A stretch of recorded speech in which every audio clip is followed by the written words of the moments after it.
Dimanche dernier, le Saint-Évangile nous disait ceci. Tout cela, Jésus le dit à la foule en parabole, et il ne leur disait rien sans employer de parabole. Accomplissant ainsi la parole du prophète, c'est en parabole que je parlerai, je proclamerai des choses cachées depuis les origines. Question. Pourquoi Jésus s'adresse à la foule en parabole et rien qu'en parabole? Deux réponses. Premièrement, c'est parce que tout ce qui est en tant qu'il est peut conduire, parle de Dieu.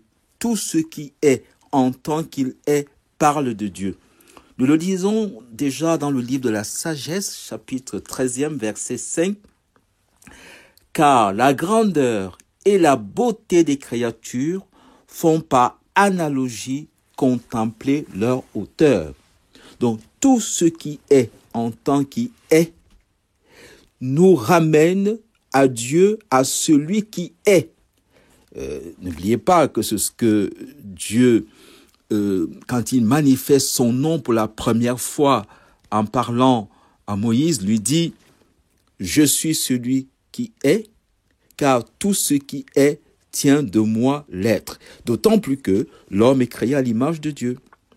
Donc, tout ce qui est en tant qu'il est, quand l'intelligence le lit de l'intérieur par analogie, intus legere, lit de l'intérieur, en touchant l'être en tant qu'être, l'intelligence remonte jusqu'à la contemplation, à la découverte de l'être premier que les traditions religieuses appellent le Dieu créateur. La deuxième raison, c'est que l'homme, l'intelligence humaine, ce qu'il y a de plus humain en nous, ce qu'il y a de plus beau dans ce monde créé, les néoplatoniciens parlant de l'intelligence disent que c'est une parcelle divine. L'intelligence est capax Dei, elle est capable de Dieu. C'est la première affirmation du catéchisme de l'Église catholique. Donc c'est à l'intelligence que Dieu s'adresse en premier. Il parle en parabole parce que notre intelligence est capable de Dieu, elle est faite pour la vérité, comme le rappelle le bon pape, le saint pape Jean-Paul II, dans Fides et Ratio, dans le préambule. La foi et la ratio, l'intellect, sont comme les deux ailes qui permettent à l'esprit humain de s'élever jusqu'à la contemplation de la vérité. Et c'est quoi la vérité? C'est l'adéquation de l'intelligence à ce qui est. C'est la vocation de l'intelligence en tant qu'elle est capax Dei, en tant qu'elle est capace d'analogie, que Jésus exalte en parlant en parabole. Et dans l'évangile de dimanche dernier, Jésus a également fait d'une manière magistrale l'éloge de la transsubstantiation. Je vous explique, c'est pas compliqué. Voici ce que dit l'évangile dimanche dernier. Le royaume des cieux est comparable à la bonne graine. Et la bonne graine, il faut la laisser pousser en même temps que le mauvais grain. Pourquoi? Mais parce que Dieu agit par transsubstantiation. C'était du pain, après la consécration, c'est le corps du Christ. C'était du mauvais grain, grâce à la présence du bon grain, le mauvais grain, l'ivraie devient le bon grain. C'est parce que le bon grain a en lui une telle puissance de vie, un tel débordement de vie. Je suis venu pour que le monde ait la vie, et la vie en abondance. Cette vie est contagieuse. Cette vie transfigure tout ce qu'elle touche, un peu comme le feu qui rend en feu tout ce qui touche. Le bon grain a donc cette capacité, quand c'est vraiment du bon grain, de transformer l'ivraie, de transsubstancier, de transfigurer l'ivraie en bon grain. Eh bien, c'est ce que nous pouvons donc dire avec, à la lumière de cela, nous pouvons dire avec Einstein que, écoutez très bien, le monde n'est pas détruit par la méchanceté des mauvais. Le monde est plutôt détruit par la faiblesse, par l'impuissance des bons. Car si les bons étaient vraiment bons, les mauvais sont mauvais, il n'y a pas de problème. Mais est-ce que les bons sont suffisamment bons pour être lumière, pour entraîner, pour transfigurer, bonifier tout ce qui est autour d'eux? C'est ça le problème du monde. Et dans l'évangile de dimanche dernier, il y avait 2 passages intéressants sur lesquels vous allez me permettre de revenir parce que c'est magnifique, vraiment magnifique, c'est lumineux. Jésus leur proposait une autre parabole. Le royaume des cieux est comparable à une graine de moutarde qu'un homme a semée dans son champ. Je vous dis tout de suite que du point de vue contemplatif, du point de vue de Dieu, du point de vue de la lectio divina, cet homme, c'est certainement Adam, qui a accueilli dans son champ en lui, n'oubliez pas que Ève est sortie d'Adam, et cette bonne graine qui est sortie du côté d'Adam est devenue Ève, la mère des vivants. La petite plante qui a poussé, elle a dépassé les autres plantes potagères, est devenue un grand arbre, la mère des vivants. Mais cet homme n'est-il pas finalement Joseph, lui aussi, qui ayant accueilli Marie dans le jardin de son cœur à la demande de l'ange, a semé cette bonne graine en lui, qui a poussé, elle a dépassé toutes les autres plantes potagères. Marie, bénie es-tu entre toutes les femmes, est devenue un grand arbre, si bien que les oiseaux du ciel, la très sainte Trinité, Marie, reine des archanges, Marie, reine des anges, Marie, reine des prophètes, ont fait leur nid dans toutes ces branches. Marie, mère des hommes, mère de l'Église.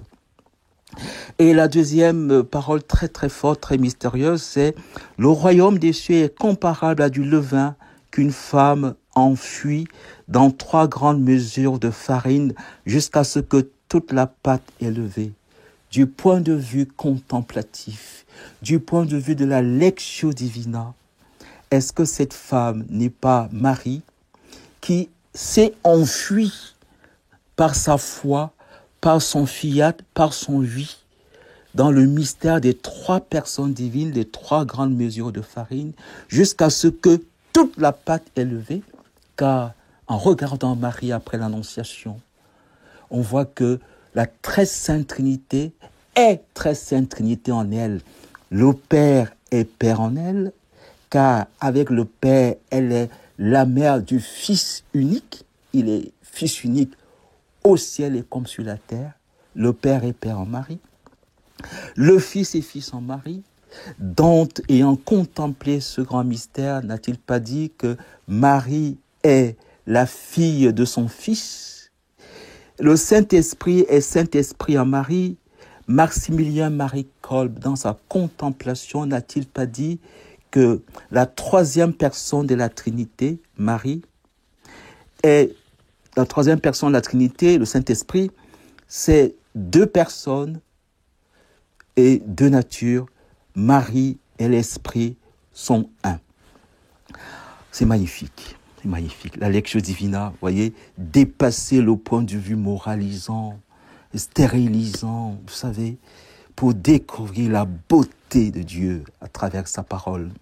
Mais ça présuppose, et c'est ça la difficulté, ça présuppose d'avoir dépassé ce que dénonce Jean-Paul II dans Fides et Ratio. Ça présuppose la contemplation évangélique, présuppose la contemplation philosophique. S'il y a un déficit de contemplation philosophique, nous allons réduire l'évangile à de la morale, par déficit de métaphysique, de philosophie. Écoutez ce que dit Jean-Paul II dans Fides et Ratio. Le rapport actuel entre foi et raison demande un effort attentif de discernement parce que la raison et la foi se sont toutes les 2 appauvries et se sont affaiblies l'une en face de l'autre. Épouvantable. La raison, privée de l'apport de la révélation, a pris des sentiers latéraux qui risquent de lui faire perdre de vue son but final. La foi, privée de la raison, a mis l'accent sur le sentiment et l'expérience, en courant le risque de ne plus être une proposition universelle. Il est illusoire, continue le pape, de penser que la foi, face à une raison faible, puisse avoir une force plus grande. Au contraire, elle tombe dans le grand danger d'être réduite à un mythe ou à une superstition. De la même manière, une raison qui n'a plus une foi adulte en face d'elle n'est pas incitée à s'intéresser à la nouveauté et à la radicalité de l'être. Et aujourd'hui, écoutez très bien, dans la lumière de ce que dit le pape, nous allons lire l'évangile d'aujourd'hui.